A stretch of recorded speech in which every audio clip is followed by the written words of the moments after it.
I made some notes too. Yeah.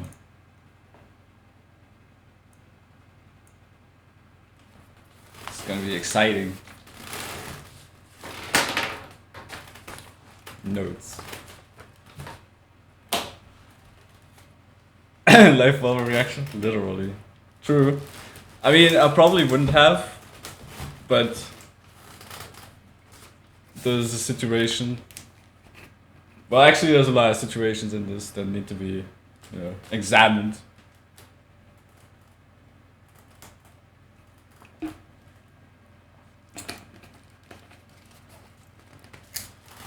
Because I don't think they're all, how do you say, quite right.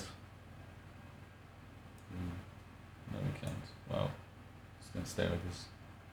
Over a year ago, I released The Curious Case of Cheating in MvM, a 27-minute-long deconstruction surrounding the ethics of cheating in a PvE game mode, coupled with all of the drama that encompassed its creation. Well, lucky for you guys, the MvMCU has an unending roster of villainy, and I think it's about time we finally start our Phase 2. I am warning you guys right now, if you thought Part 1 was rife with absurdity, you have seen nothing yet. If you haven't watched the original video, it's not a requirement, but much of this one will be piggybacking off the points made there. It's been months upon months of unparalleled degeneracy, but the case must continue for your viewing pleasure. If you think you've seen it all, I promise you, you haven't. So get ready to witness the apex of tribalism, the apex of lunacy, the apex PCs I'm officially partnered with. Okay, we're skipping this. If you want a pre-built PC, you can do that. But I need more. Back to the video.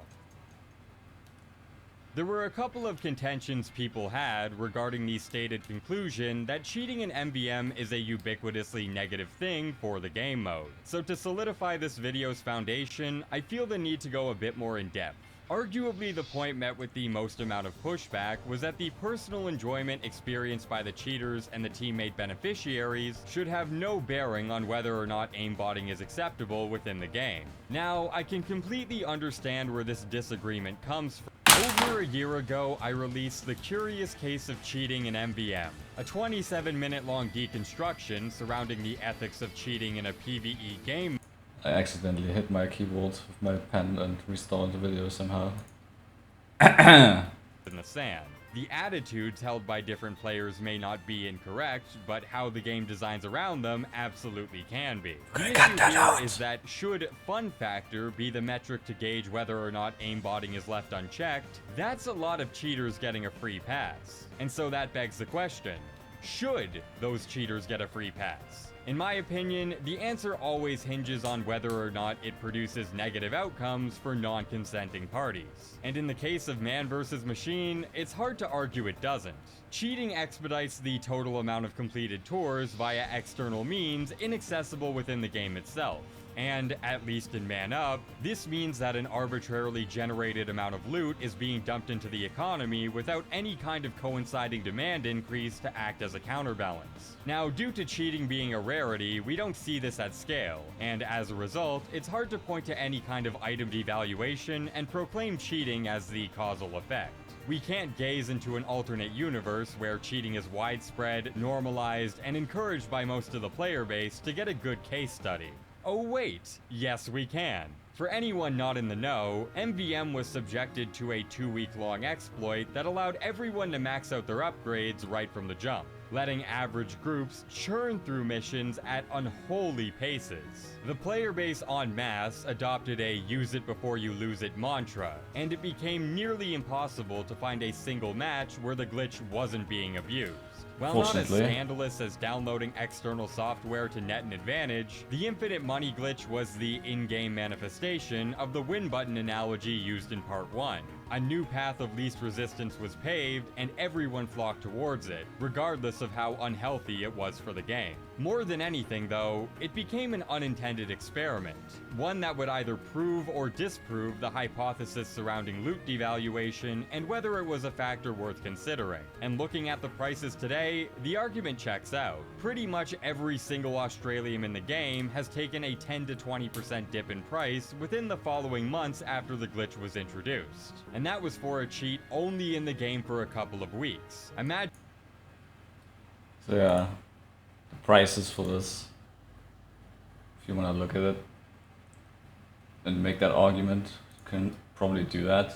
But if you look over the lifetime, you can also see that the prices at the beginning were higher, and then they were going down, and then they were going up again, and now they're going down again. So it's always a mixture of just supply and demand versus currency conversion and shit like that. So just having like this small window where this glitch happened, pointing to the price going down, doesn't have to be in relation to more Australiums dropping, because the amount of tools being completed is higher, sure, but the drop rate of Australiums doesn't increase. It's just the completion increasing. So I would say the amount of Australiums that got added to the pool during those 2 weeks, minimal impact, if even any impact whatsoever. The only reason the price probably went down was people were scared the items would lose value, and they would just fear selling it for lower than it was probably worth it. So could make that argument too. So all of these are just going up and then going down and then just going slightly up again, depending on what time in the year as well, like Christmas time or summertime or whatever it is. Usually people don't have enough or as much money they want to spend, so Imagine if it went on even longer. Sure, traditional cheating methods will likely never be as pervasive as the infinite money glitch was, but that knowledge doesn't grant it immunity from the negative relationship between artificially acquired loot and devaluing the game's incentive structure. Now, to many people, including myself, this was an obvious outcome. I even went so far as to arrogantly refer to it as an irrefutable argument in my original video. To my naive surprise, many took this as a challenge, and refute they did, claiming that the cheapening of Australiums via rampant increases in ill-gotten gains is good, actually. Now, we could talk about how the inaccessibility of these items is in large part what grants them their prestige in the first place, a diamond's not expensive because it's shiny kind of deal, but that's a separate conversation we don't need to have today. The focal point should be on how it negatively affects man versus machine as a game mode. Contrary to unpopular yet still somewhat prevalent belief, man versus machine has always been and will always be unprofitable. It doesn't matter how. whoa, shocking. It wasn't always unprofitable. At the beginning you could actually make some profit because the items were new, demand was high, so you could sell them for more. But now that the game's been out for like what, a decade, supply and demand has kind of found a balance somewhere. So getting profit in now is near impossible unless you get really lucky. Much money you start with. If you play the game mode for long enough and keep reinvesting the winnings, you will eventually end up with nothing. This applies to any form of gambling where the odds are even slightly out of your favor. The house always wins is a cliche for a reason. However, a key principle still holds true. The closer your odds are to the break-even point, the more appealing that avenue becomes to new players. And in relation to MvM, nothing better exemplifies this concept than the tours themselves. Despite the fact that 4 tours in the game all drop Australiums, 2 cities is far and away the most popular, accounting for nearly 80% of all completed tours according to recent data. Why is that the case? Well, part of it is the player association between it and Australium weapons, seeing as it was the tour that introduced them, and another part is undoubtedly the more well-designed map and wave layouts, but I'd argue the strongest and most well-known factor favoring 2 cities is the better return on investment. They should have rebalanced this already years ago with 6 missions for $6 for rewards that aren't even remotely worth that. So they could have just rebalanced everything altogether to make the other tours at least somewhat desirable to some people.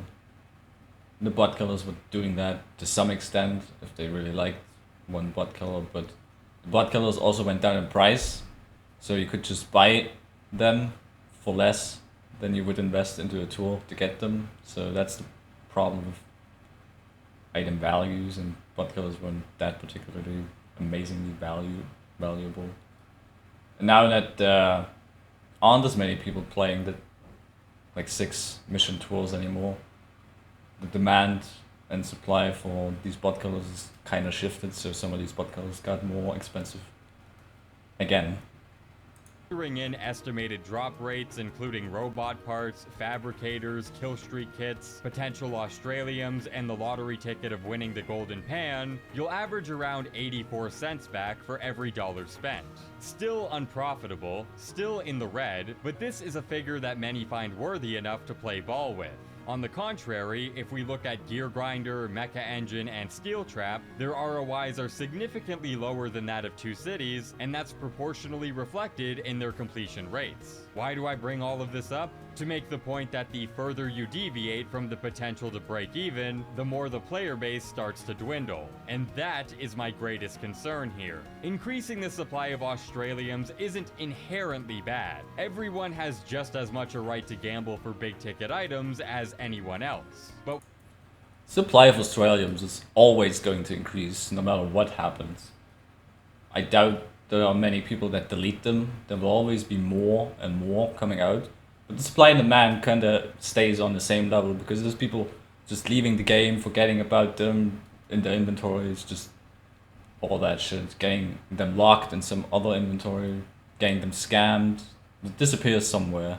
So there's always a somewhat stable ratio.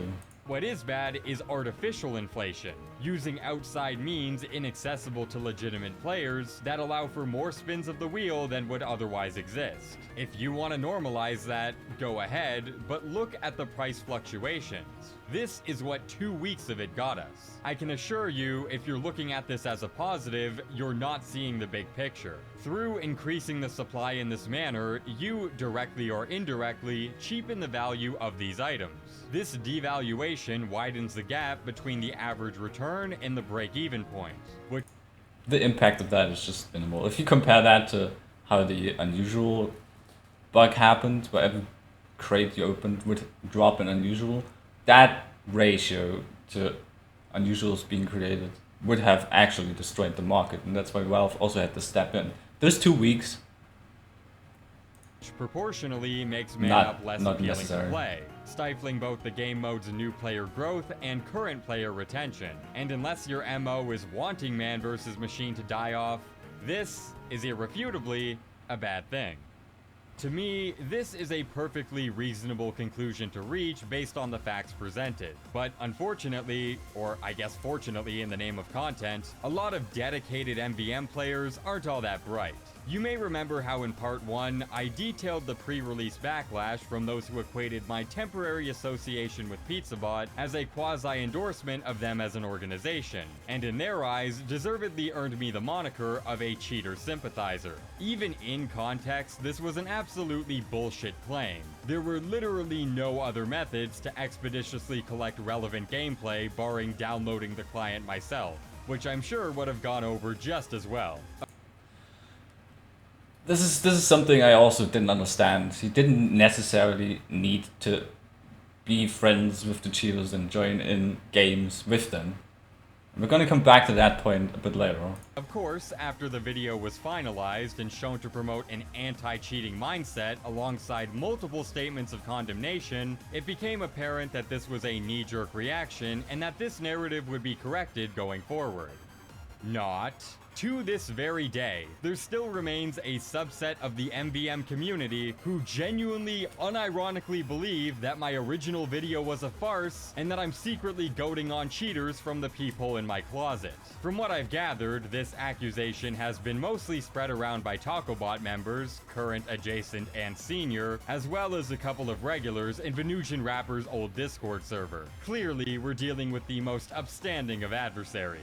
To reiterate, the thesis of my original video was that I'm against cheating in MvM, but most of the arguments people make against it are shit, most of the people who aggressively dedicate themselves to taking down cheaters are dickbags, and the widespread solution of griefing every team with a cheater on it is not something I'm willing to endorse ubiquitously. Hell, I never even claimed that the go-to argument of upholding the integrity of the game was a moot point. I just said it was unconvincing to anyone who didn't already agree it was a value worth protecting. It's the equivalent of telling an active robber that stealing is bad. Like, yeah, no shit. And you're not incorrect. But do you really think a vague platitude is substantive enough to actually change anyone's mind? It makes me wonder if any of these people even care about shifting the public perception around cheating to a more favorable angle, rather than just using it as a pet cause to continually posture about how morally virtuous they are. What would be the method of shifting the public perception towards cheating for it being a good thing? You already made the point that the artificial increase of Australians would be a bad thing. So what would be a positive for cheating in the end? If the monetary gain out of it would just diminish over time. I don't know, you don't have fun, then you don't have profit. Like, why would you be cheating in the end if the money is just not even there anymore? The fact that I can make a video arguing in favor of their position, yet simply posing a series of objections to the traditional arguments and attitudes being put forward, is enough to align myself with the enemy and propagate that narrative wholesale. I'm not denying that there could have been an increase in apathy towards aimbotters after the video launched, but if you genuinely believe that your anti-cheating agenda was so infallible to the point of warranting a 1,000-man blacklist and hundreds of hours worth of griefing, a 19-year-old dropout playing devil's advocate on the internet for all of 7 minutes shouldn't have been the case breaker that swayed public opinion. If steelmanning the opposing arguments was all it took to take PizzaBot's side over yours, please explain to me how that's my fault. Some of them have even referenced my tour count to robot killed ratio being suspiciously low as evidence of me being in bed with cheaters. But I always saw the robot kill ratio to tours as more of a rough estimate, because there's many things that could influence that. You could just not complete tours, play community MvM, get that number high, compared to having no tools. Like, what does that mean? If you have a lot of tools but low amounts of robots killed, that could be anything. Just playing fucking support classes, not actually doing damage. Because, I don't know, you enjoy that more or something.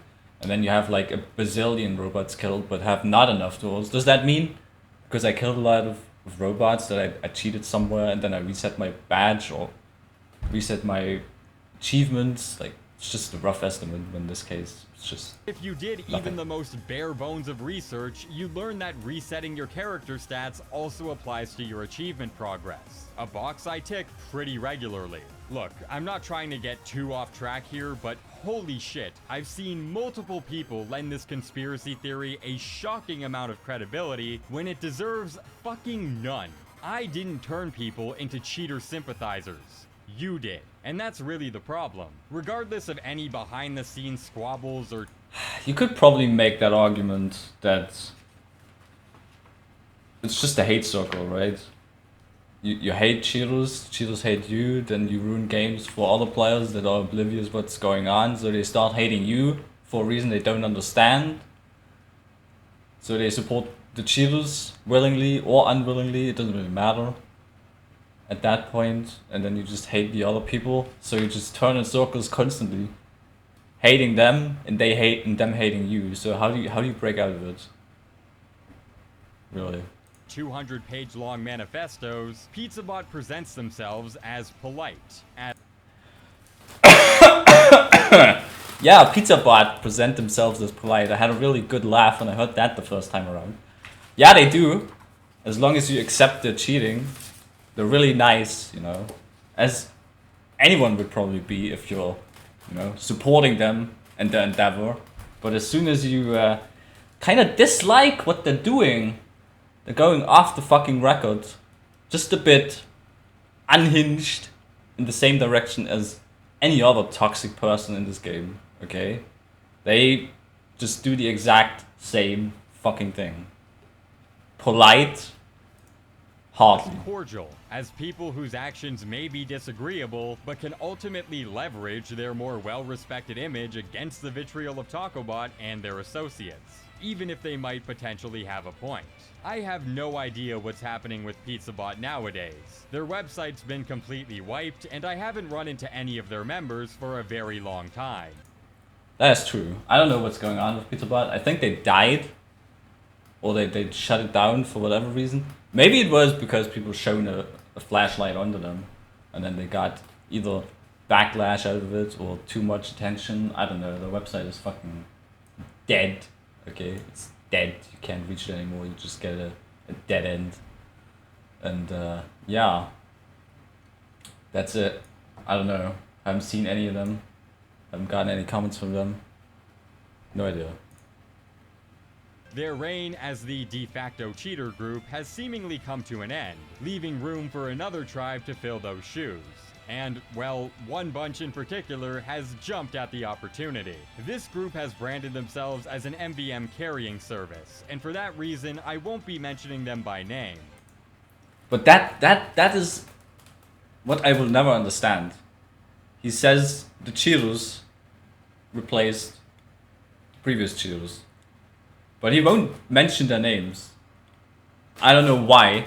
Because he willy-nilly just throws around every other fucking name in the existence of MvM. Every TacoBot member is just on full blast. Nothing is there, but the cheaters need some protection from something for some reason. No idea. But even if I wanted to, every member I've come into contact with has privated their profile. So it looks like anonymity is their new company policy. Presumably so they aren't blacklisted from common TF2 trading sites, as has been done repeatedly to similar groups in the past. Now, back when the very concept of this video was a sperm in this channel's ballsack, I was taking whatever opportunities presented themselves to record some relevant B-roll. This meant on any occasion I'd find myself in a lobby with cheaters, I figured it'd be worth it to scope them out because I'd likely one day need the footage. And thus, I found myself repeatedly in contact with this newfound cheating group. And, well, let's just say they have a mild ambivalence to the concept of optics. Our first encounter started the same as any other. The cheaters autopilot the mission while I sit back and record. Of course, not actually needing to play the game gives them plenty of time to look through my profile. And despite my alias and a lack of banana drip, they managed to deduce who I was. They asked me why I was sticking around, seeing as I don't play with cheaters, and I gave them the honest answer. But once I switched to Pyro and started messing with their Godspot invincibility, it became abundantly clear I wasn't playing the pacifist route. At which point they decided to stop their shenanigans, AFK and spawn, throw the wave, drop some racism in chat, gang rape the mic with whatever's planted in the decrepit basement of their spam folders, and kick me from the game. An interesting confrontation, but that was only the beginning. 2 days later, I would stumble upon their group again, this time on Manhattan. The moment I joined the game, I met with the same ear rape I was subjected to last time, with everyone AFKing and spawn once more. The disparaging comments left by one of the group's members all but confirmed what was implicit the whole time. This was very clearly an attempt to protest the recording of their organization. In response, they then proceeded to spam the N-word over the mic for over 12 minutes straight. You know, for being such a card-carrying cheater supporter, I don't feel all that supported. After half an hour of no... Yeah, and you guess why they don't support you? Because you started messing with them, and as soon as you mess with them, they somehow get toxic and don't like you anymore. Wow, crazy, huh? Who would have thought of that? Action, I decided to tap out. I'd seen enough at that point. Or did I? A week after the second encounter, I managed to find myself in game with them a third time. See, this is what I don't understand. he befriended cheaters before to get footage out of it. But here it literally took like what, 2 days or 7 days, and he ran into them, and he ran into them again.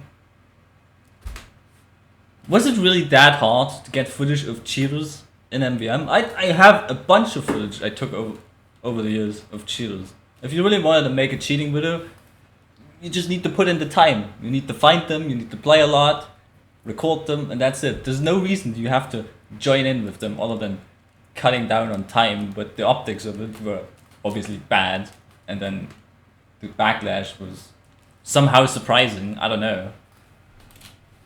And it was the exact same shit.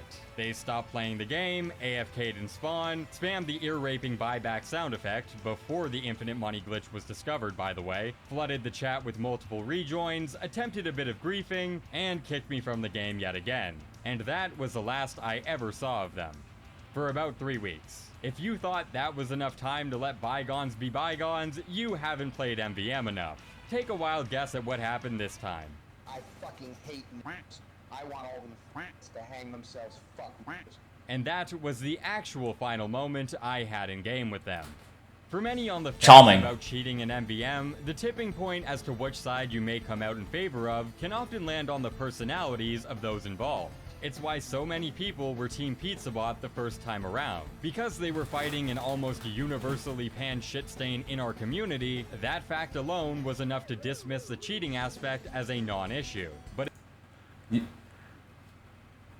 okay, even if they have a problem with a group in MvM, like TacoBot, why is cheating the response to it? Why do you have to fight toxicity with ruining the game and more toxicity? I mean, we could shit on TacoBot for fucking eons, you know, creating kick lists and whatnot.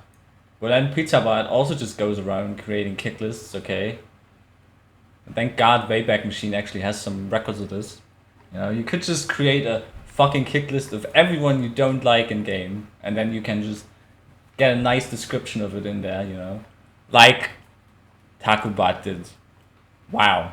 Crazy, huh? And I wouldn't be surprised if that other group, I don't know what it's called, has the same thing, because they're literally all doing the same thing. unless you're a flagrant racist, good chance you're not championing these guys anytime soon. So now we can rule out a preferential winner based on attitude and have the discussion independent of their behavioral conduct. You might think there's not much left to go over at this point, and in a descriptive sense, there really isn't. But we haven't really gone over how we should be dealing with the cheater problem. Valve obviously isn't gonna step in. If they can't get cheaters out of casual, no shot MvM's getting priority there, especially when it's in their short-term financial interest to do nothing at all. So the next best choice is a community-created solution. People going out of their way to grief any lobbies that relate to cheating of any sort. Now, arguably the biggest criticism I get from the hardcore anti-cheater types is that I'm not fully supportive of this endeavor, and you'll see exactly why as the video goes on. But for now, let's give this approach as much credence as possible. As I've read through the comment section on part 1 over time, one thing I found very interesting were the differing opinions people had towards Basil fucking with the cheaters. Many saw it as a positive, with his anti-hero chaotic good behavior seeming worthy of praise, while others decried it as a needlessly hostile shit-stirring power fantasy. Now, I myself stated that despite my long history of avoiding Basil at every turn, I didn't object to what he was doing to the cheaters specifically. Funny, yes. Absurd, absolutely. Immoral? I don't think so. This gets into the much broader discussion of under what conditions are griefing games acceptable. But before we get into that, we have to have the discussion on the griefers' terms, and that means adopting their definitions for the sake of continuity. So, for the uninitiated, cheater refers to any player using external software that grants an otherwise impossible to acquire advantage within the game. People using That definition of cheater, otherwise unobtainable positive to get the game over fast. Almost like that infinite money exploit that was in the game. Strange, huh? Yeah, the Basil footage. I don't even know why you brought that up again.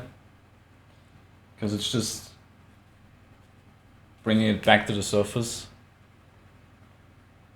Why he would include footage of Basil that's just a friend of his posing as him, impersonating him, just to get some random footage that probably maybe happened with Basil, but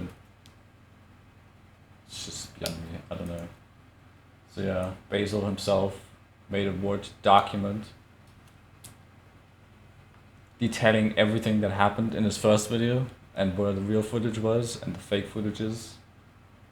And this is the problem I have with him, because he didn't have to do this. Could have just made his point and then moved on. But creating something that wasn't even there and then showing it as the truth, how can you trust someone like that? I don't know. Exploits or overpowered items might fit a colloquial definition of the word, but they won't be accounted for in this video. Cheater supporter refers to any individual who won't push back against having a cheater in their lobby. They probably don't cheat themselves, but they're down with getting what is essentially a free win, even if it means invalidating the use of external methods. You could maybe make an argument that just because you play with cheaters doesn't necessarily mean you support their inclusion, differentiating individuals from systems and all that shit, but this is the criteria that most anti-cheaters adopt, so it's the one we'll be running with today. Griefer refers to any player who intends on purposefully roadblocking their teammates to produce an outcome antithetical to the original goal. Shooting on your own net, abusing friendly fire in games where it's present, or in MvM's case, airblasting a bomb-carrying giant to the hatch. Finally, we have the innocent players, people who have shown no evidence of being either cheaters or cheater supporters. Now, the concept of hacking in video games is often treated as a black and white, good or bad dichotomy, but with even a moment of introspection, you'll realize it's a big spectrum of severity. Plug some invincibility cheats into GTA, no one bats an eye. Do the same. I mean, the GTA thing, if you cheat in single player games, I don't think anybody cares. It's just you. You can do what you want in your single player games. I'm pretty sure people don't like cheaters in GTA Online. And as much as Rockstar doesn't give a fuck, just like Valve, that online mode is a shithole. Within an environment that has actual accreditation, and, well, that's a career ender. Both of these cases would technically fall under the definition of cheating, and by extension, not taking issue with the former may brand you a cheater supporter. But I think we can all agree that equating these two situations would be disingenuous. One's no harm, no foul, the other's big foul, much harm. Now you might ask, what's the point of making this distinction? Well, it just so happens that, according to the poll I conducted on the matter, man versus machine tends to fall somewhere in the middle, with only half of the player base having a zero tolerance policy. You could look at that both ways, right? He says only half of the player base, according to his poll. There were 17,000 votes. Only half say cheaters should always be kicked no matter what. And in the big picture, I would say that's really not a lot, because it's less than half of it. But at the same time, if you look at the rewards you get out of it, which is the goal, shouldn't that percentage be higher? So people aren't in the game just for the rewards, right? If it was just the rewards, this should be somewhere in the 80 maybe. So why is it so low? Is it maybe because people just don't like cheaters in general, or because they actually want to play the game, enjoy it, have some fun in it, instead of just sitting on their ass? Against cheating. As a result, this makes the approach on how to deal with them a much more complicated process. The standard operation of just kick the cheater that applies to every other game mode in TF2 is absent in MvM for multiple reasons.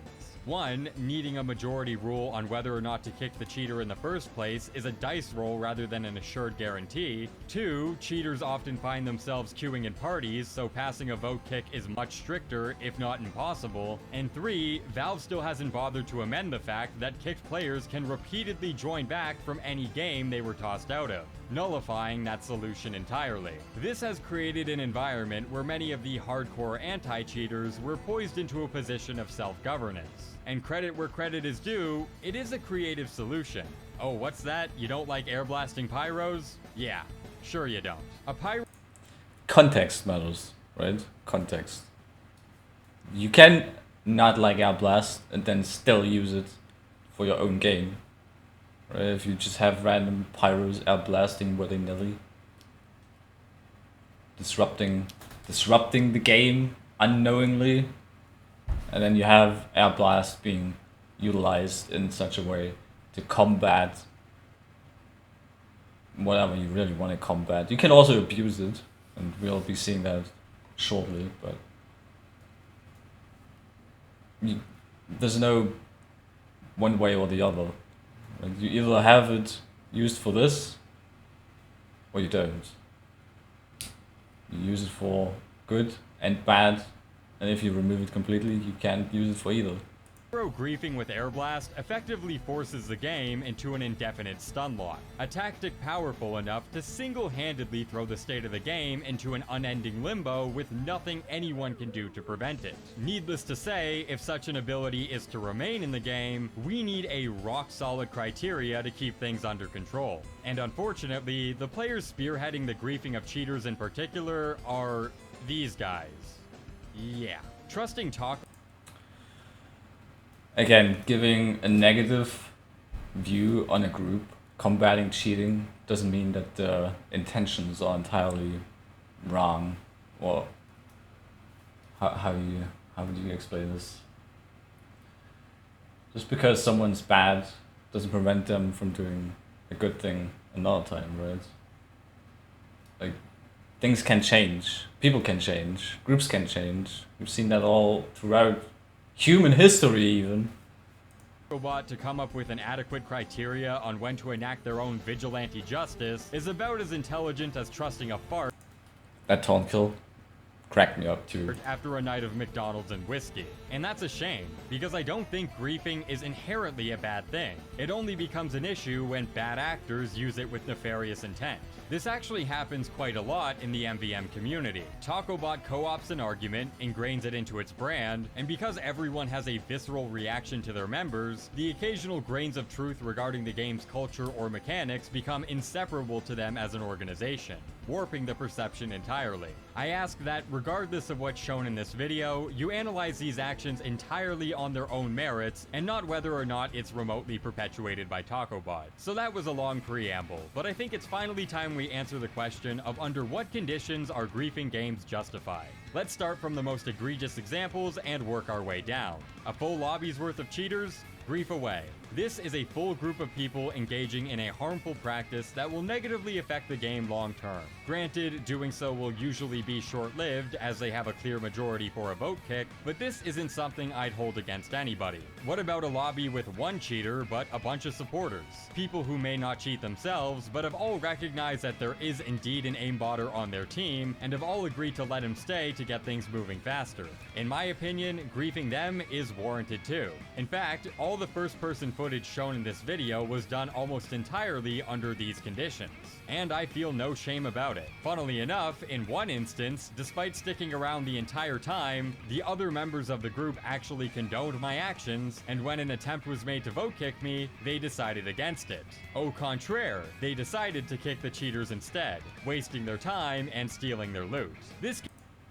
And that's the rare outlier. People actually being down and kicking the cheaters, which is sad.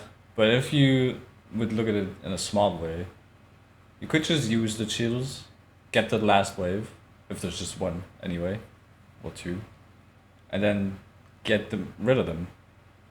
Yeah, they might rejoin, but you could just abuse it that way. You could use them to get through the game faster if you'd like, kick them on the last wave, ruining the time, wasting the time, giving them nothing while you get everything. And the game wasn't even full of cheaters when it completed, but some people probably are not going to agree with that or have other concerns, like it shouldn't even happen altogether. But you could do it like this, like there's arguments of cheated loot accepting and all that bullshit, but there's so many different views you can have on that. Is it okay to accept it? Should you always leave cheated games? What if you record it and you want to see if the cheater actually gets something worth his fucking time, which I've never seen before? But confirms to me the inclination I had regarding at least a portion of the consensus on cheating in MvM. It seems like the majority of people think it's wrong and believe it shouldn't be in the game, but if they can reap the benefits for all it's worth, some players value doing that over abstaining from or combating against said behavior. And while I disagree with that viewpoint, I don't feel any kind of personal resentment to anyone who thinks otherwise. I don't feel compelled to question the character behind those who abuse the infinite money glitch, for example, at least anywhere close to the degree I would with the same interaction in a PvP game mode. We can cry about the individual responsibility to uphold the game's virtues all we want, but the fact of the matter is that if a kid's surrounded by chocolate, good chance they're gonna eat it. It should be on Valve to make the path of least resistance one that makes cheating an inability, not on the players to avoid acting in their own self-interest. that is correct. Valve should be the one acting. But what do we do? What is anyone supposed to do? A Valve just has no eyes, has no ears, has no nose, even smelling the shit coming out of MvM. Like, what is anyone supposed to do if the one person, if the one company that could be doing something against it just doesn't do it?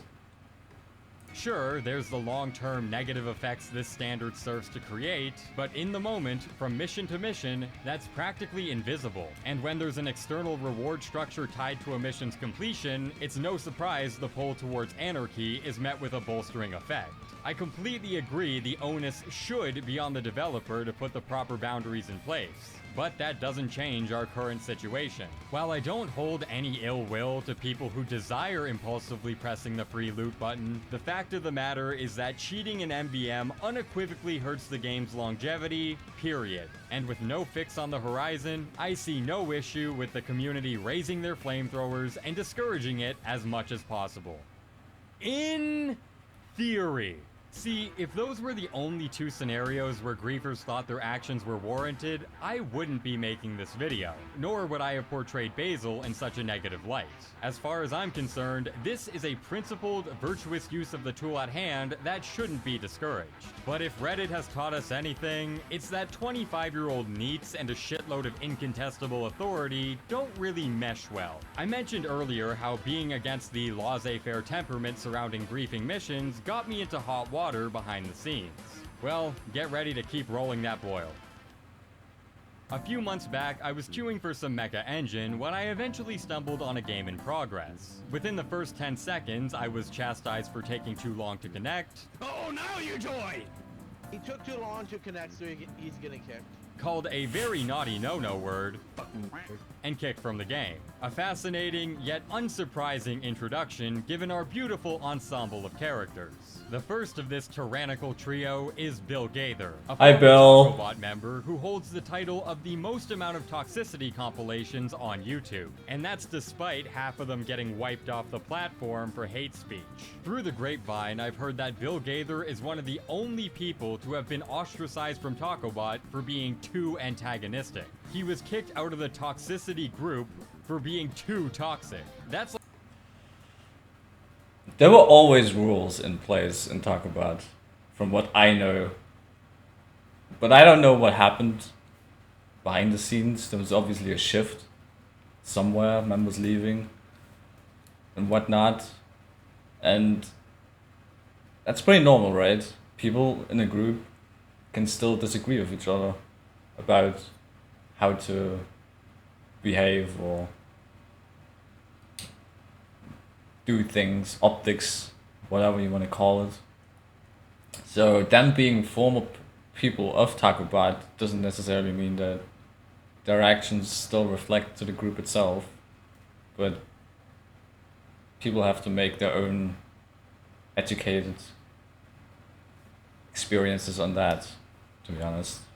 like getting kicked out of the KKK for being too oh wait. In response to this departure, Bill Gaither created the MvM Animal Research Institute, also known as Maribot, which houses some of MvM's most unhinged players. Too cool for TacoBot in a sense. It's not really a competitor, I just felt like it was worth mentioning. A lot of people have chalked him up to playing a character, and while his profile letting it all hang out may point to that theory, if that were true, it means he's been keeping up the act for half a decade. Child, I will come to your fucking house and beat the shit out of you and impregnate your fucking sister and wife. Have fucking 4. Points for tenacity, I guess. Next of the bunch is XJT. Never seen XJT in a game ever. I don't know if he just plays certain tools or time zones, times, whatever. Never been in a game. Always heard stuff, seen stuff. But beyond that, nothing. Strange, huh? After 10 years. You'd think you'd seen it all, but... Who probably has the second largest catalog of toxicity videos on YouTube. Surprise, surprise, he's also a former TacoBot member, infamous for the not playing idling till loot rejoin spam, usually prompted by a team member playing Pyro, regardless of gas. He has a bunch of alt accounts set up with a VPN adjusted to the closest available IP to where the server is located, allowing him to kick players on last and have an up and ready alt account prompted to take their spot. His profile is what really kills me. I am often immediately accused of being a TacoBot. Upon researching this group and what the deal with it is, I have come to realize I am in fact on their report list myself. I like how coy he's being about his prior involvement. It's almost like the Wayback Machine doesn't exist. Additionally, TacoBots often interfere to the highest extent when dealing with uncooperative teammates, such as griefing the servers with Pyro Air Blast. I never do this. Foreshadowing as a narrative device. And finally, we have Sam the Skeleton, another former TacoBot member, I'm beginning to see a trend, who mostly just acts as Bill Gaither's minion. I don't really have much to comment on, he's mostly an off-screen sidekick, so here's his response to my Gas Passer video. And this is something that Eric pointed out, because the framing of this is really weird, you know. This is my channel, my video, about his video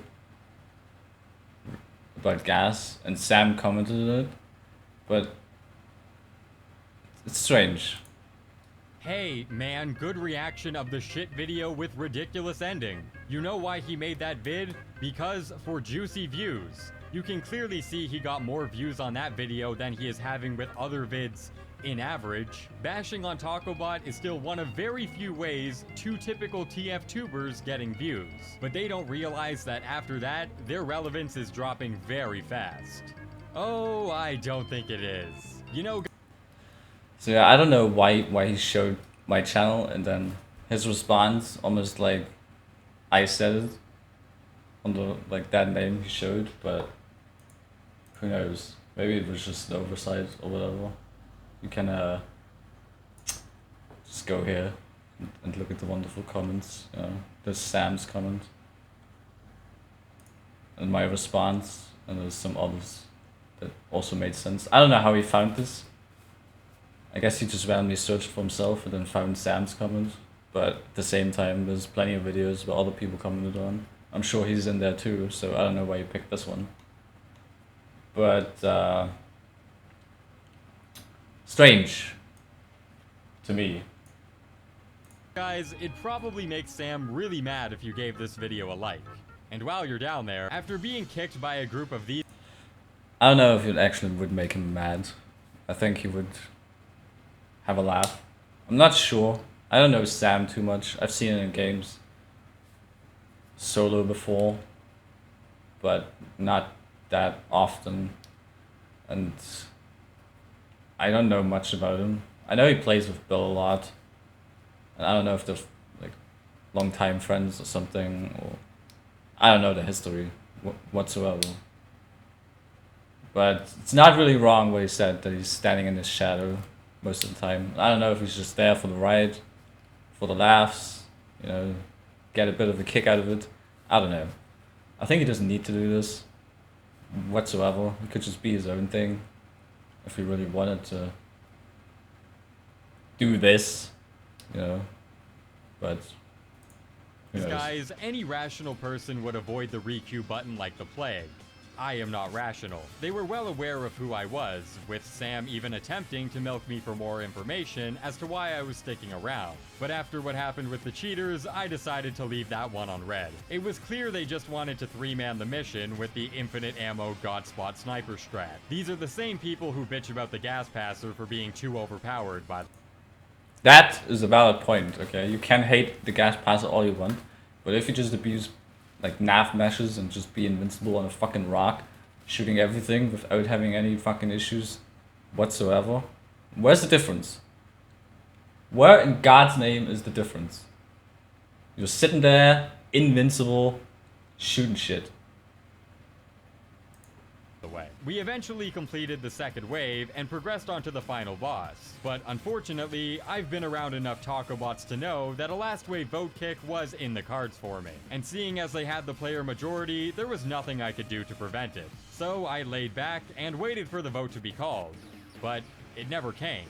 I mean, Bill Gaither was getting really impatient at the tail end of wave 6. Holy fucking shit, why are you so slow? Move, you fat obese fucks. Holy shit. Get the fucking grease out of your fucking hands and do some fucking shit already. Hurry the fuck up, I have shit to do. Okay, the I have shit to do thing and everything that happens here is really just a character to me. Can only be. You can't complain about it being too slow and then not actively fucking shooting the tank and just running around shouting shit, right? There's just no way.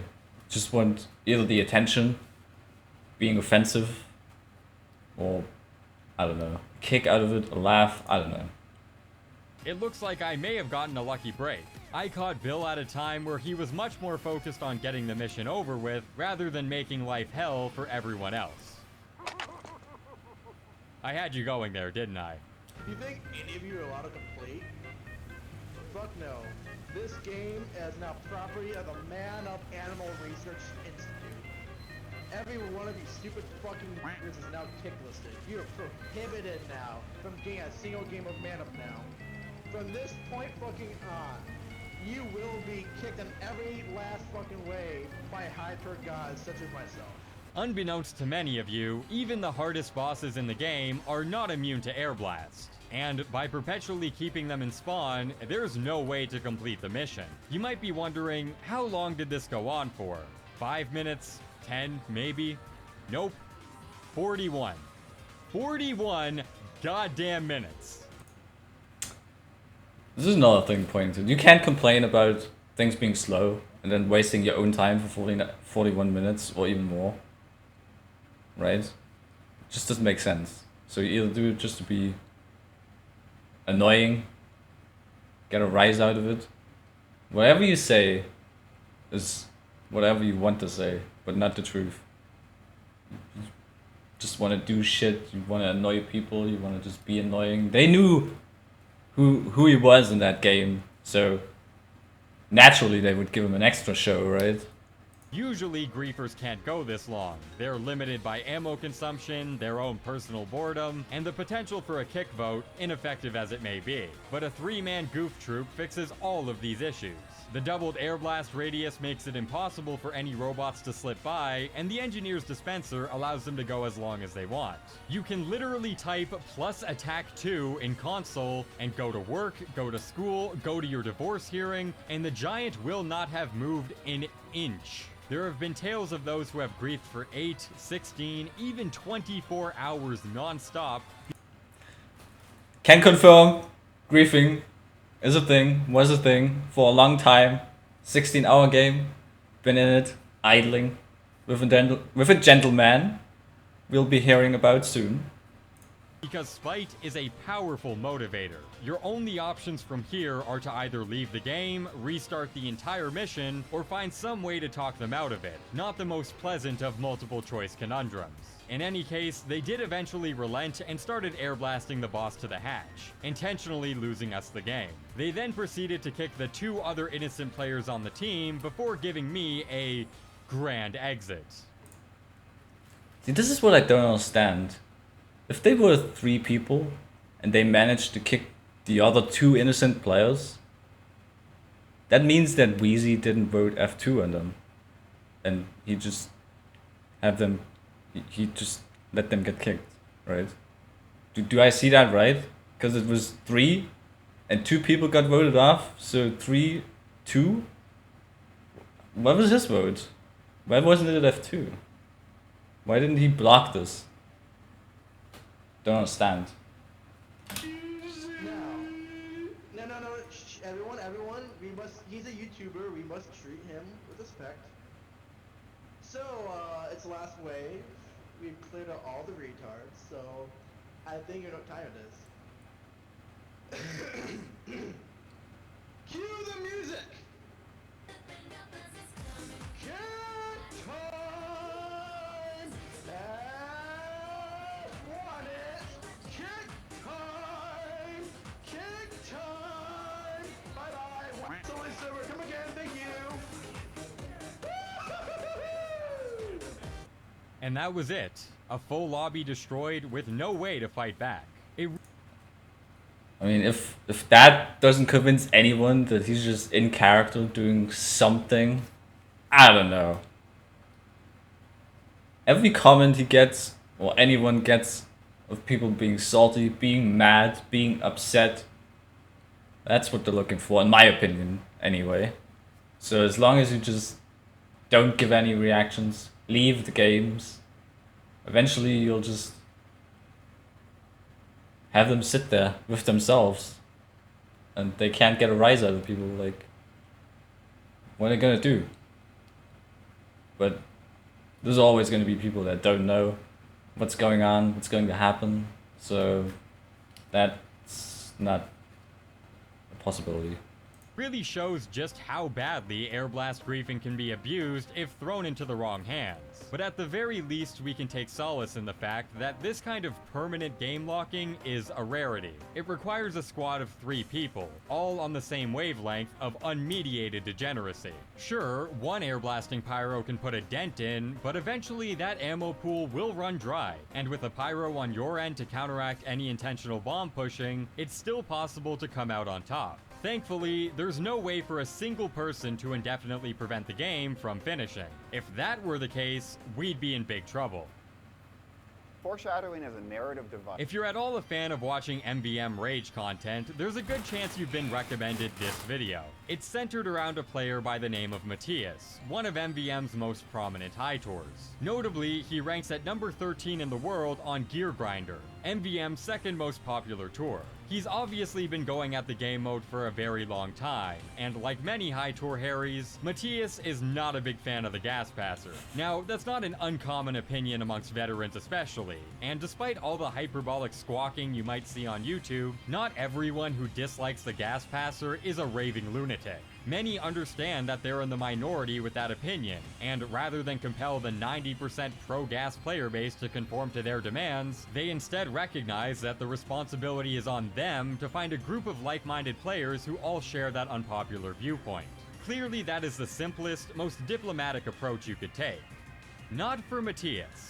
Instead of taking the much more courteous route of finding another game, Matthias had a shit-slinging meltdown over the ordeal, protesting the use of the gas passer by going AFK in spawn and repeatedly joining back despite numerous vote kicks. You'd be right to think that this kind of depravity is exceptionally overdramatic, but it gets much worse from here. You see, this outburst was done on Cataclysm, one of the 3 missions necessary to complete a full tour. Cataclysm is played on Coal Town, a map added during the initial release of Man vs. Machine back in 2012, and hasn't received any updates since. This wasn't really a problem until it was found that a very problematic bug slipped through the cracks years ago, and to this day, it has not been properly remedied. If you airblast a small robot extremely far back, it'll fall out of bounds and teleport to its last recorded location. If done at a particular angle, the robot's pathfinding will be permanently broken and unable to progress into damageable territory.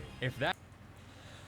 Okay, sharing this stuff with how many people? 157,000 people? I don't know.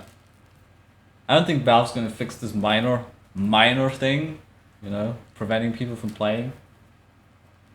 But congratulations, you just flashlight. You just showed a ginormous ass flashlight on this issue. So I'm sure there's gonna be more people wanting to try this, wanting to do this. And yeah, is that a good thing? No idea. That robot happens to be a required kill in order to complete the wave, you're fucked. There's nothing you can do to untangle this mess. I don't think I need to spell out what happened, do I? Coincidentally, I ended up joining this exact game when Matthias began enacting his revenge, so I got to see it play out in real time. It really struck me how, despite the fact this was the cause of only one dude, The chat says, Fortnite past almost an hour has been protesting. If you would want to call this protesting, you can do so. But what's the point? He's wasting his time doing this. And everyone else is just there for the ride, wasting his time. Like, why even be there for an hour? Like, it's locked already. What do you want to do? Lock it up, leave the game. I don't get it. Why is he there? Don't get it. The only solution to this is restarting the map. And I restarted wave 1. Like, huh? Don't get it. Maybe he's in the same boat as like Bill, just getting a rise out of it, people complaining and being upset or whatever. No idea. Never been in a game with Matthias, I think. Not sure. But yeah, I mean, people were hating on people hating gas passes, and he's hating on people with gas passes, so he's getting the hate now. Compared to someone else from Taco Bot that has disappeared, moved on with his life. I assume, no idea. But, you know, eventually everyone is hopefully going to get over this phase and live a healthy life outside of MvM.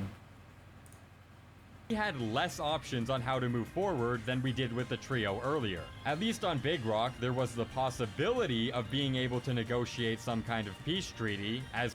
Yeah, what possibility was that? Come on, there was no possibility. Fruitless of an endeavor as it may be, but on Coal Town, when it's done, it's done. Either restart the mission or leave the game. Those are your only choices. This is, once again, a blatant example of someone taking a tool whose existence can be justified in the name of griefing cheaters, and instead using it as a proxy to enact one's own sense of justice, but with a moral compass shakier than a Furby diagnosed with Parkinson's. And all of this drama, all of it, it's just the beginning. In fact, I've debatably saved the best for last. 10 days after what transpired with Matthias, I found myself queuing into another game with him, this time under a much different circumstance. Rather than playing the game or even griefing the lobby, everyone on the team was just AFKing in spawn while Matthias engaged in some nonsensical ramblings with another player. Some allusions to supporting cheaters and low-manning missions, but honestly nothing of note happened here. What's notorious about this encounter is the other player caught up in the bickering. Gentleman, a notable gear grinder farmer himself. His profile and inventory are private and as a result can't be properly tracked, but this number of 567 would place him squarely in the top 50 worldwide. Gentleman is an interesting character. I remember meeting him in game around a year ago, where he then engaged in some kind of high tour hogwash. To be completely honest, I don't exactly remember what happened. I've had so many bad experiences with high tours that the long list of offenses starts to blend together. All I know is he did some dumb shit that forever cemented his name as one to avoid, and I've given him the Basil treatment ever since, immediately tapping out whenever I come across him. Given the clear unwillingness to make peace with each other, it was clear the mission wasn't going to go past Wave 1, and with everyone in agreement, we all went our separate ways. Until another 10 days later, where I ended up joining a Cataclysm mission in progress with none other than Gentleman to greet me. Usually this would be met with an instant requeue like usual, but it was Wave 5. We were so close to the end, and, you know, it has been almost a year. He's probably forgotten about the situation by now, and he does have beef with one of Gear Grinder's most toxic players. Who knows? Maybe he's reformed. So I gave him a chance, and for the following 2 waves, things progressed as normal, with the gentleman aiding the team to the best of his abilities. We finally reach the last wave, and he decides to switch to Pyro, a move you think would spark suspicion, but the wave is centered around half a dozen tanks. A Flog Pyro is an amazing counterpick and one of the best in the game for... That's not the Flog. Why aren't you using the Flog? It didn't take too long for Gentleman to make his intentions clear, as he nearly instantaneously shackled the bomb carrier to the cliffside. At this point, I thought it was game over, but then I remembered there was still a chance at recovery. Gentleman may have locked off the possibility of a robot capping the bomb, but all of the tanks were still in play. If we could manage to let them deploy, we'd be able to restart the wave. At which point, I entirely abstained from attacking them, switched to spy via retry command, and abused the fuck out of my caps lock key because larger letters equals heightened authority. Unfortunately, everyone else on the team was a low tour and completely oblivious to the situation at hand. Despite all my constant shouting, the rest of the team never listened, not helped by Gentleman brazenly spam calling medic to drown out my pleas. The team had destroyed 5 out of the 6 tanks. We only had one more chance to deploy the bomb and keep the mission from locking. But with no indication that the low tours were going to change their minds, it was looking all but over from here on out.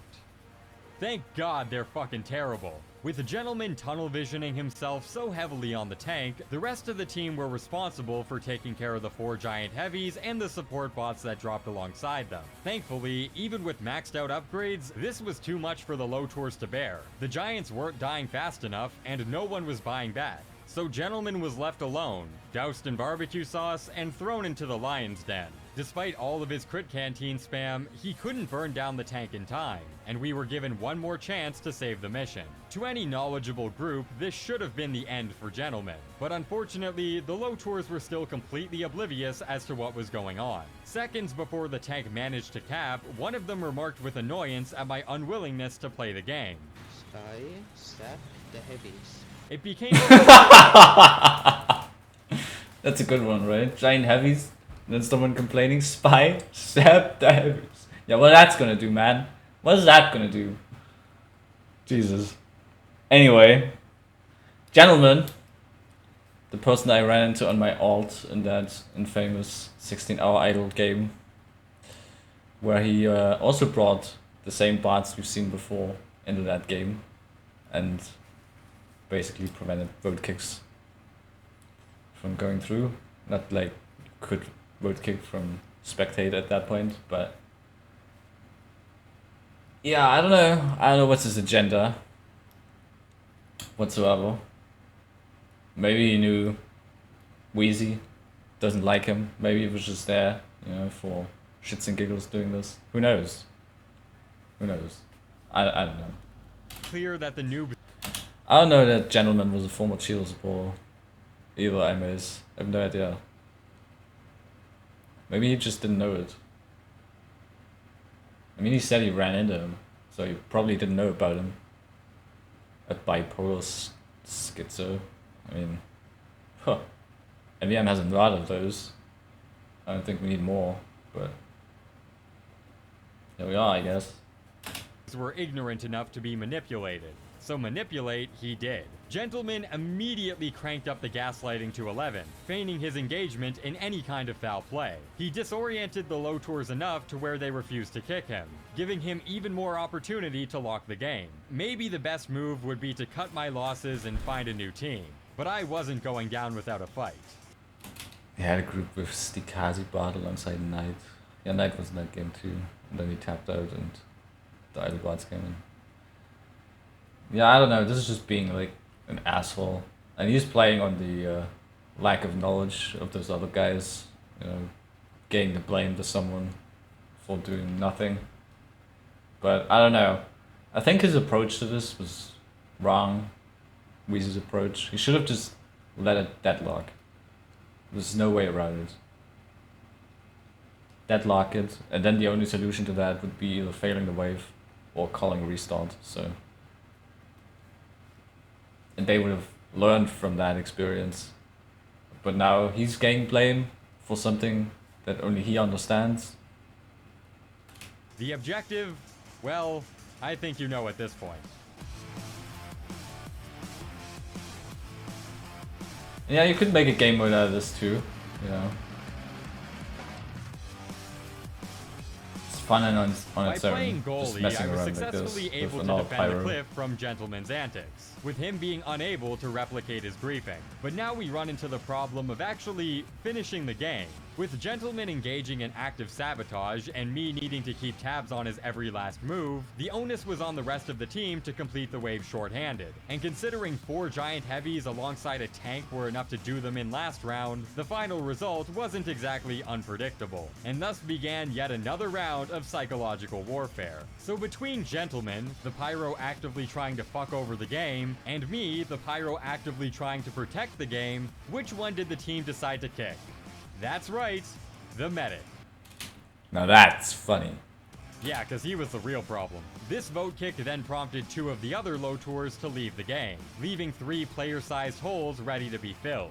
Who joined next and what side they would end up taking would determine the future of the game. The first player to join was Lucy, who, unbeknownst to me at the time, was one of the players partied up with Gentleman during the encounter with Matthias. The second player was Schwabble. Schwabble. Don't think I've been in a game with him. I think he's on the same level as like other people we've heard about, like Bill and XJT, but no clue. A member of TacoBot known for his similar antics of mischief. At this point, the votes were 3-2 at best, and Gentleman knew this, all but declaring victory at the mere sight of his brethren joining in. But then, a hero emerged. As the vote kick was being called, the third and final player joined into the game. Hollow Wolf, the medic who was kicked 10 minutes ago, came in at the last second with an emergency F2. We're still in the game. Upon the vote kick failing, Schwabble immediately began playing dumb. I guess feigning association with wrongdoers is a part of the TacoBot handbook. I attempted to lay out his dishonesty to the group, but with their E keys getting DP'd, I couldn't make a lasting impact. After minutes of doing nothing, waiting around for the voting cooldowns to deplete, one of the low tours recognized that Schwabble is indeed from TacoBot and playing everybody for a fool. Unfortunately, this revelation came 5 seconds too late, as right when it appeared the tides were turning back in our favor, the vote finally passed and I was booted from the game. I immediately joined back to find that the one player vouching on my side was also kicked, replaced by a hatless AFK pyro, most definitely an alt of someone involved. They all had anime profile pictures too, so birds of a feather, I guess. At this point, it was 4 against 2, and there was no shot at redemption, but I was intrigued at how far they'd take it. So I got kicked and rejoined 3 separate times before they ended up letting me chill for a bit, presumably so they could rally a final member to take my spot. To my dismay, Hollow Wolf, the only original low tour left remaining, was Despised Icon, replaced by Despised Icon, another former TacoBot member. It was over. I lost, and as I sat in my kiddie pool witnessing the flowing of F1s against my name, I began to ponder a very important question. What the fuck just happened? Yeah, what the fuck just happened? That's called a snipe in a way. You get rid of the people you don't want to be in the game, and then you replace them with bots, and then you get rid of the bots, and then you get other high tours in for easy games. And you could debate on the moral ground of that all fucking day, because, you know, there's no profit to be made out of this shit anyway. But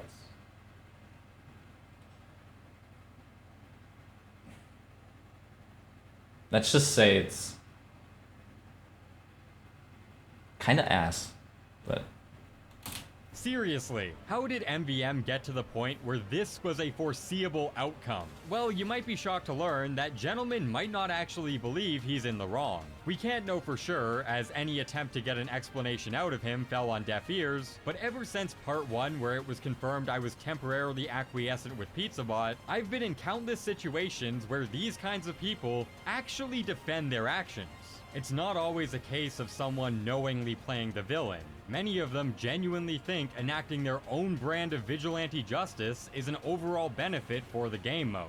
and they take great pride in putting it into action. Hell, using the gas passer is a far more innocuous crime than actively supporting the use of aimbotting, and I doubt Matthias spends his days weeping into his pillow.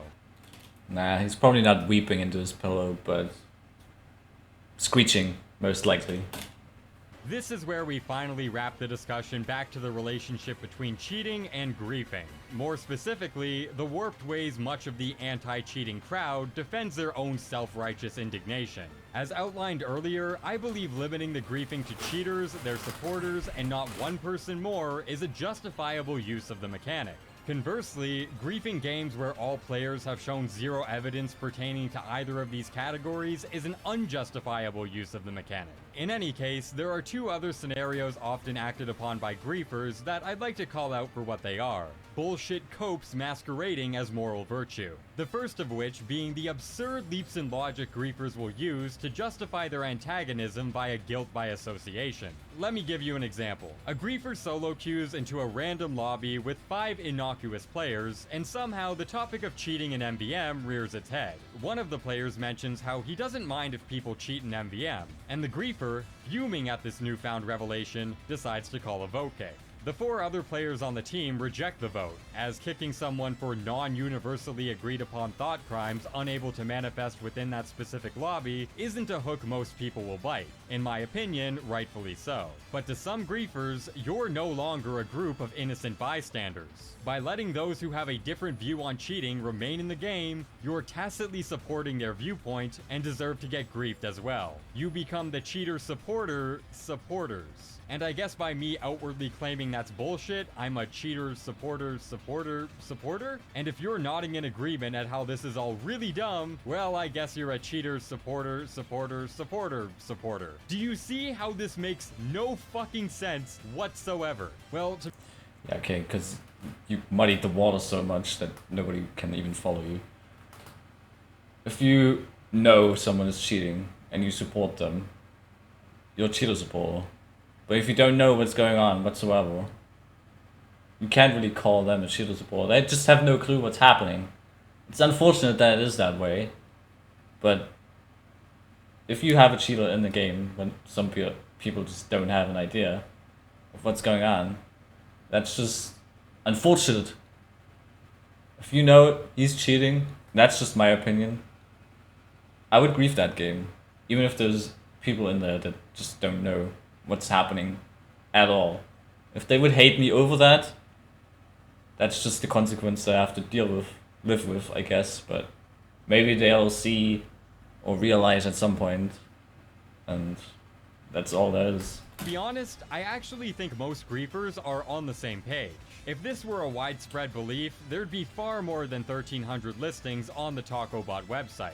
So as it stands right now, it is a rare justification. I do think it's worth noting, however, because there are many griefers who claim to only go after cheaters and their supporters. However, they play extremely fast and loose with the definitions in order to overinflate their sense of nobility. So if you've ever been called a cheater supporter despite never playing with them in your life, this type of extrapolation is probably the reason why. And I think it goes without saying that this is causing way more problems than it's fixing. The second, and by far the more common of the two, is that the griefer recognizes that not wanting to kick a player who's apathetic to cheating doesn't necessarily make you a de facto supporter, but they don't care and you're getting your game locked anyways. Let me repeat.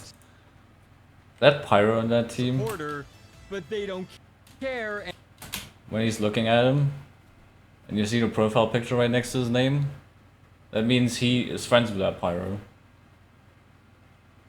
So why is his friend doing this? For the footage? Was there actually a cheater that he was queued in just with his friend?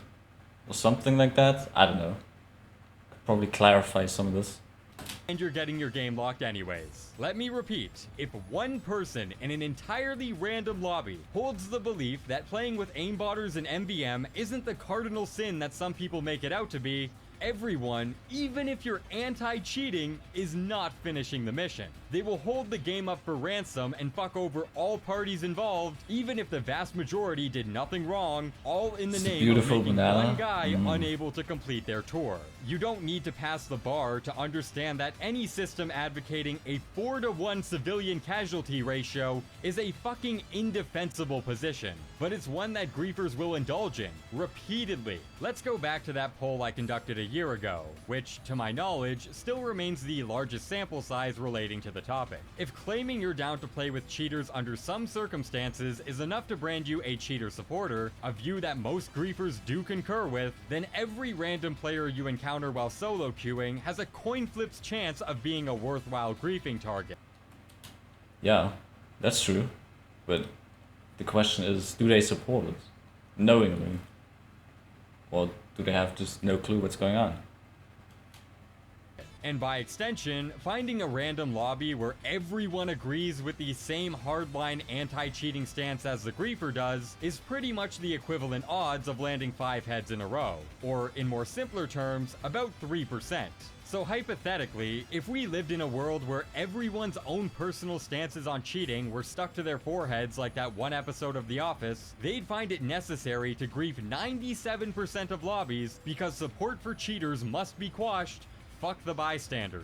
Obviously, this doesn't happen at a macro scale, but that's because cheaters are a rare breed and identifying their supporters heavily boils down to circumstance. But if feasibility ever became a non-issue, this is the logical extension of their approach. They're so entrenched in their degenerate, ideological faction warfare fought on the soil of a decades-old gambling sim that they apparently seem to forget that everyone in the crossfire isn't an NPC. This is no better than abusing the spectator exploit from half a year ago that forced low towards the ultimatum of playing a shorthanded game or tapping out. And shock of the fucking day, as I was looking through old footage, look who decided to do exactly that.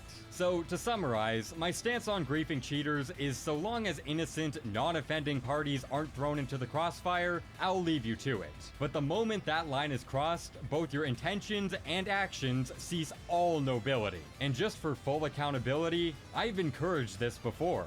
I was down in the gutter with the rest of them. But nowadays, you'll be hard-pressed to find me positioning myself on any kind of moral high ground for doing so. Because the sooner you realize the ends don't actually justify the means, the better your outlook on the game mode will be. So we've gone over different arguments, told a couple of stories, and hopefully had some fun watching the animals fight. But my biggest hope is that this video becomes much more than that. At this point, the toxicity surrounding man versus machine has been embedded into its legacy, and I firmly believe that with just a couple of patches, we can see a dramatic drop-off, if not complete elimination, of the nefarious behavior shown in this video. Valve has shown they are willing to make adjustments to mitigate the hostile environment that's taken shape, even including drastic changes like removing teammate upgrade inspection.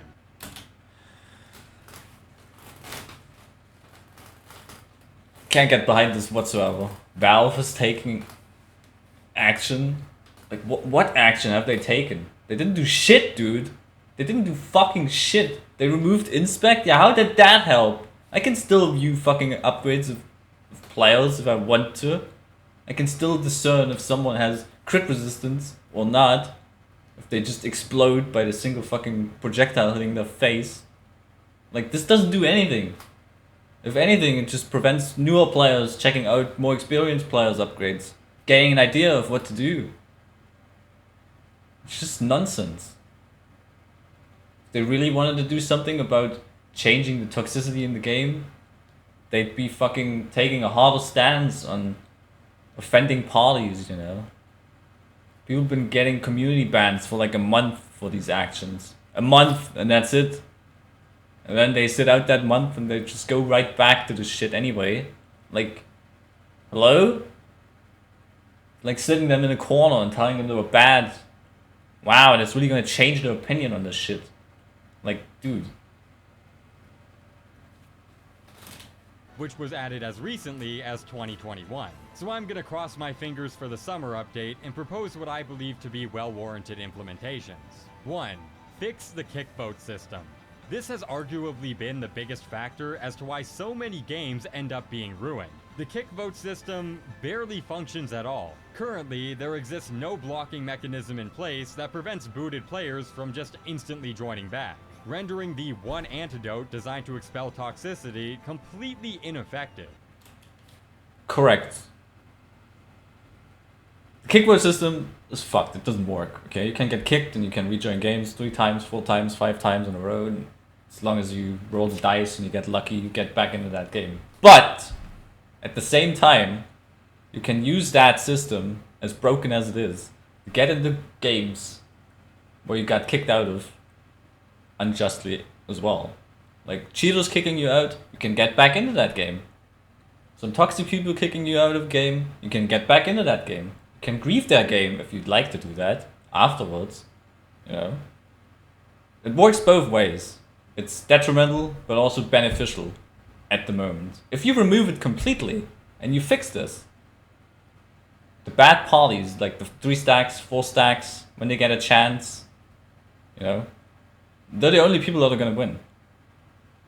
They can just kick out people all the time, and nobody can rejoin their games. Barring any kind of shafting from the larger MvM community, which many players actually revel in, there's no punishment for being a dick in-game. I'm not asking Valve to step in and moderate. We can handle that ourselves. We just need tools that actually, you know, function. This change would greatly help, but another problem still remains. Currently, you're only able to initiate kick votes during the breaks in between waves, collectively a very small portion of the mission's uptime. And considering it's a griefer's job to make reaching them as improbable and or as time-consuming as possible, this doesn't do much in the way of discouraging them. So I'd also recommend we add in the functionality for people to kick mid-wave. I don't know what he sees that's going to change. Mid-wave kicks, what's that going to do? If anything, it's going to be abused even more. You're going to be right before the last robot. You're going to win the game. And then there's that 4 stack, you know, just kicking you right before the last robot gets killed and you get nothing. Like what? It doesn't fix anything. At all. Yeah, you can maybe kick a guy that joins and then fucking you don't like him and you can kick him in the game, but that's it. You can use it and abuse it just as any other kick system. Only that it's in the middle of a wave now, like. At least after a specific threshold of time has been passed. Sure, this wouldn't work against any dedicated griefing teams who have voter majority, but they're far more uncommon than the lone pyro with a chip on his shoulder, so this would put an end to the far more common situations. 2. Give robots knockback resistance. Prior to Jungle Inferno, robots weren't subject to the absurd knockback ranges we see today. Getting flung around like this was never supposed to be the norm. It was a botched, unintended side effect of reworking Pyro's air blast. Yeah. Jungle Inferno, you know when that was? 2017. Fucking 6 years ago. And they didn't do shit to fix this. Hello? Hello? There's no way in hell they're ever gonna fucking address this shit. Ever. Like so many other broken things in MvM. Because it's Valve we're talking about. And Valve does what Valve does best. Absolutely fucking nothing.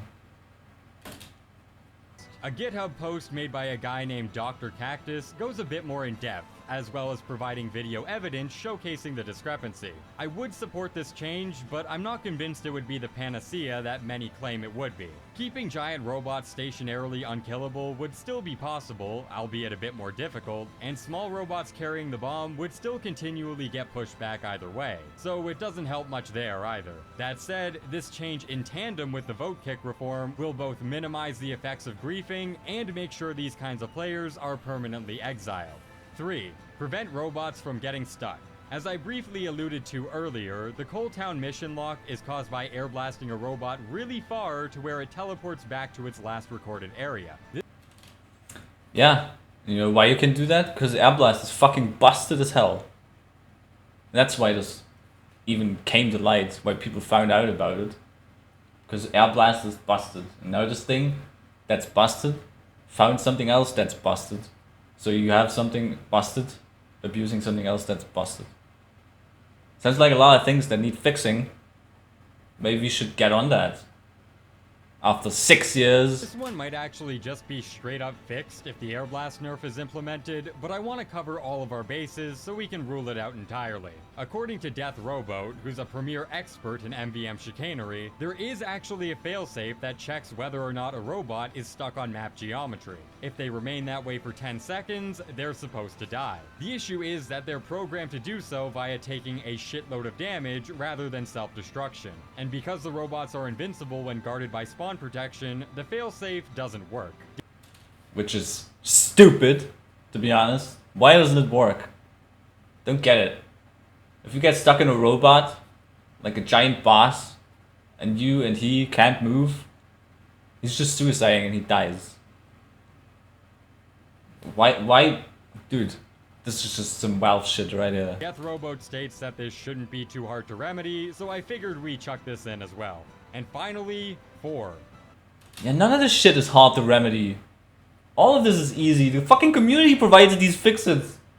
It should be easy to just get them in there, but somehow we can't manage to do it. Fix the upgrade prevention bots. A couple months ago, I made a video detailing this issue, so watch that for further elaboration. TLDR, malicious players on anonymous accounts are creating bots to purposefully spam target users with non-stop invites.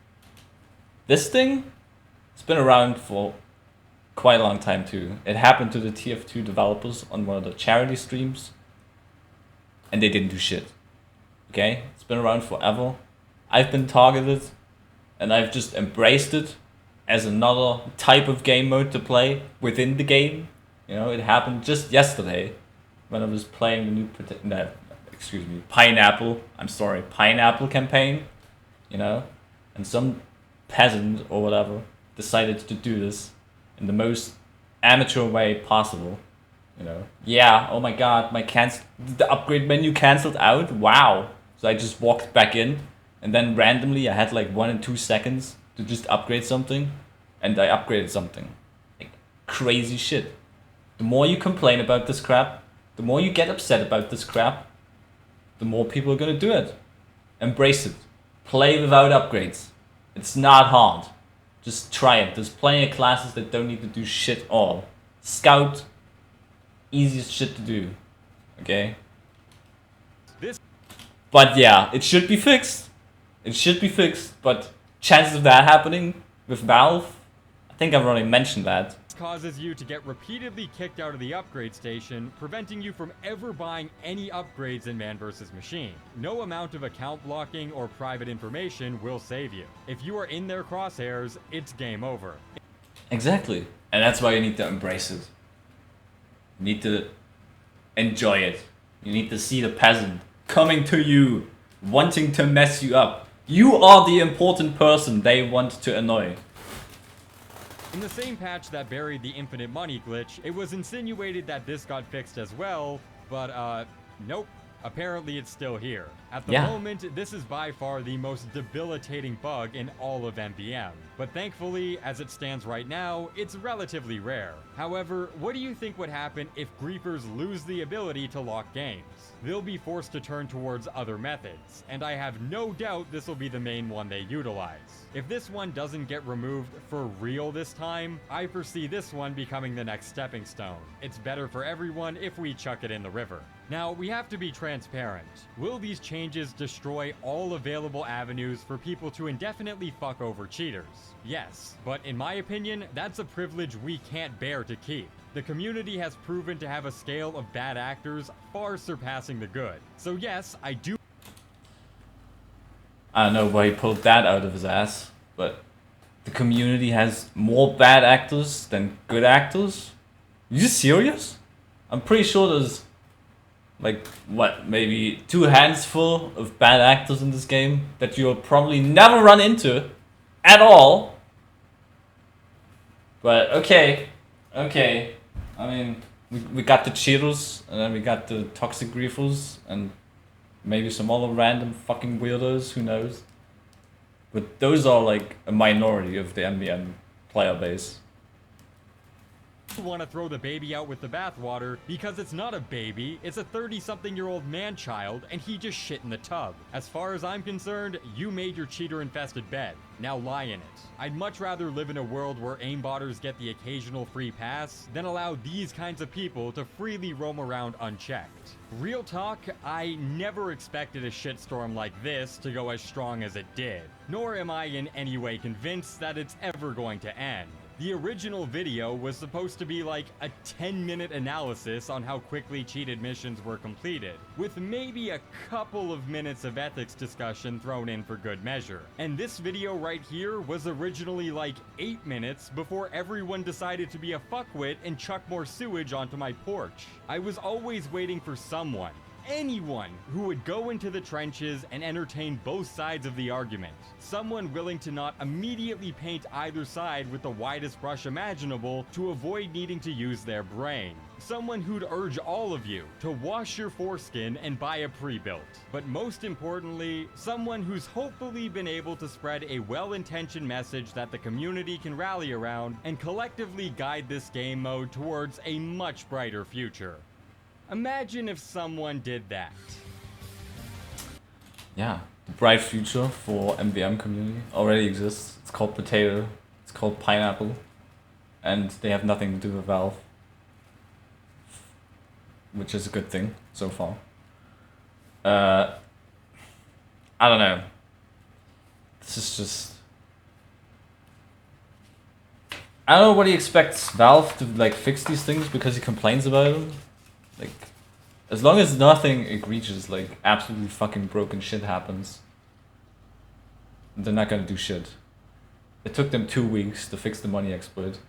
There's still a money exploit in the game. They didn't fix. Because it's not as easy to do as the other one. So they just don't do it. If it's not entirely fucking busted, they don't do shit. If it affects 5 people out of 5,000, they're not gonna fix it.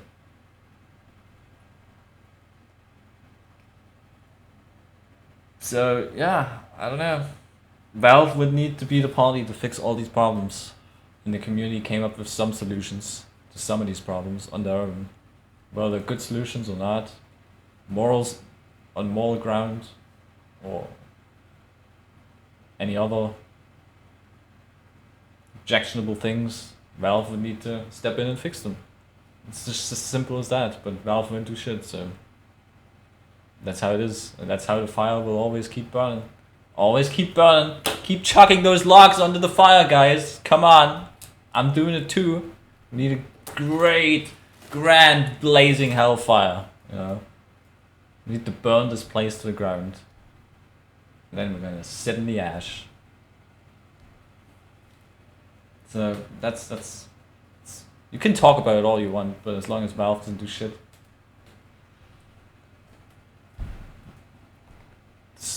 you either play the game or you don't. And that's the end of it all.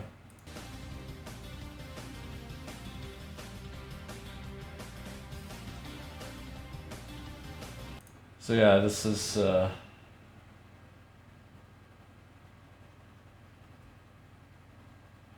wasn't really as much about cheating in MvM as it was about griefing.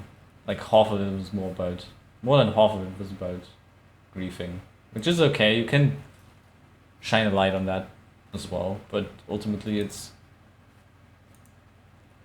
not gonna make things better. People are gonna see this, the toxicity people bring, and they're gonna complain, be angry. Maybe he expects people to report these players, and I don't know what the report system does. Nobody does. And I don't know. It's just a shitfest, shithole that's burning. Like, what do we do? What do we fucking do?